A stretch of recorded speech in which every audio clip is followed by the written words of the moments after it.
Hi guys, I'm Esther and I build AI agents and automations for entrepreneurs, freelancers, and service-based businesses. Today I'm going to do a walkthrough of an agent that I built for a lot of entrepreneurs, and I think a lot of us will benefit from it if we have it in our system. It's really helped save a lot of time.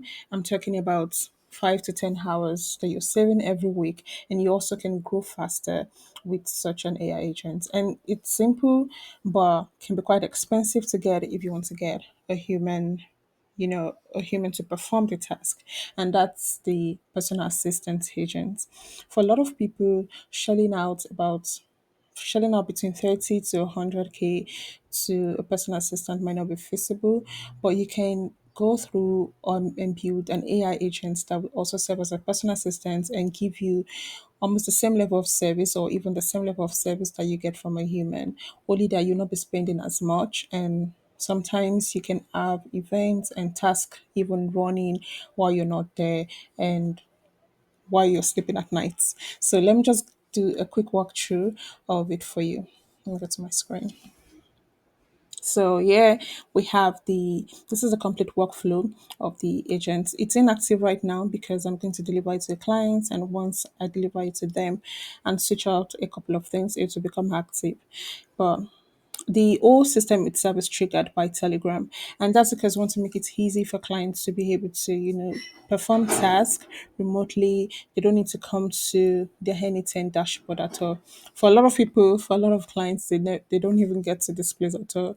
If there's any issue to fix, they just tell me and I fix it. But basically, this is what your workflow would look like, and is usually triggered by text on Telegram, either text or voice.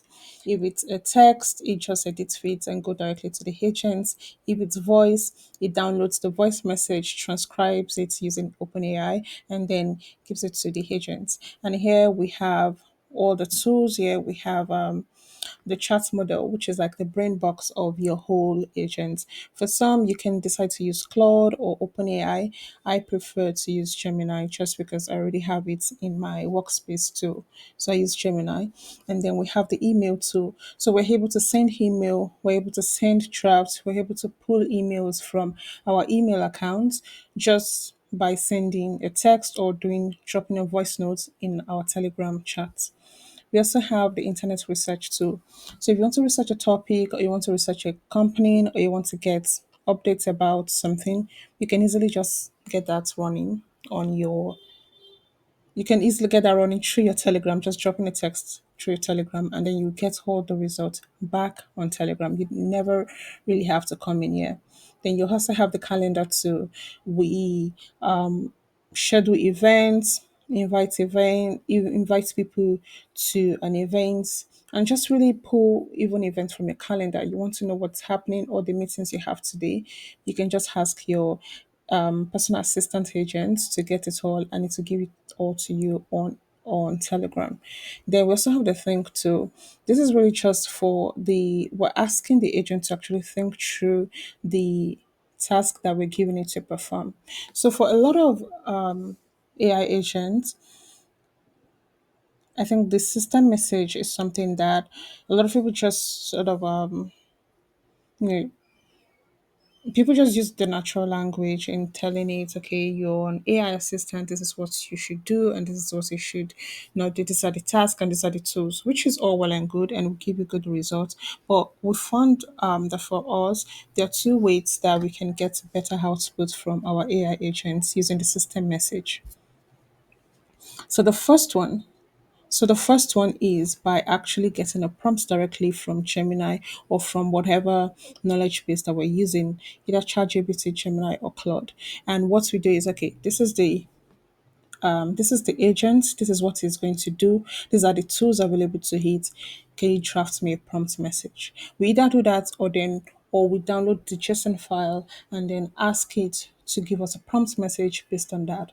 What that does for you is that you really get to have like a comprehensive. No, let me come here. What that does is you really get to have like a comprehensive system message for your agent to use in working. So it's not just two, three, or four lines of system message, but actually detailed system message showing you telling the agent what to do.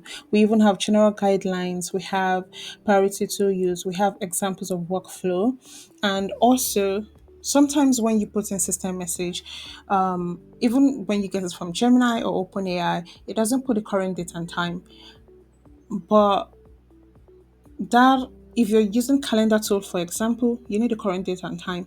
And if you don't put that, it sometimes will give you error when scheduling your meetings or scheduling events. So you want to make sure to always include your current date and time. Sometimes just for the sake of including it, you might need it later on.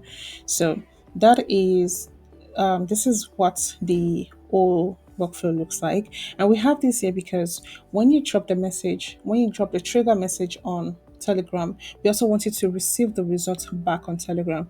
We don't want you to have to, come to anything just to see what the output is. You actually get the output on Telegram.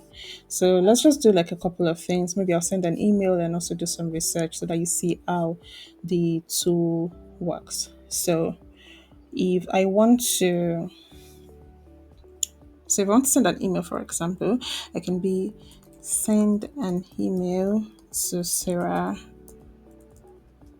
saying what's up.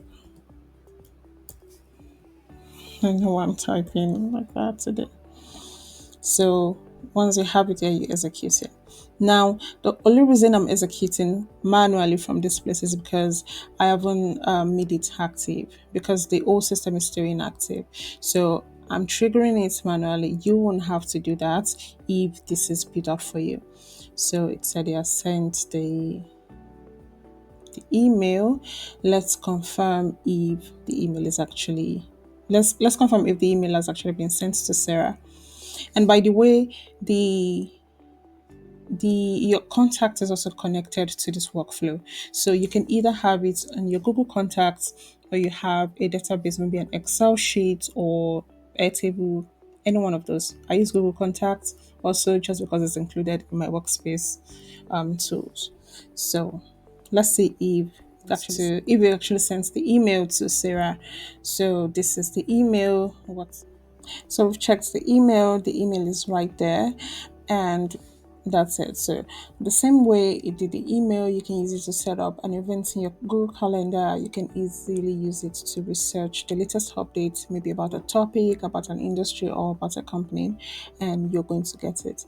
I'm going to make another video detailing the step by step of how to build this AI assistant.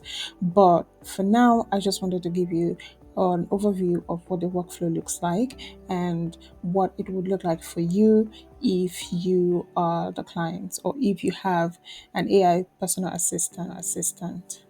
All right, let me know if you have any questions and if you want to ask for more information about the AI personal assistant and how you can build it for yourself or even for the entire company. Let me know.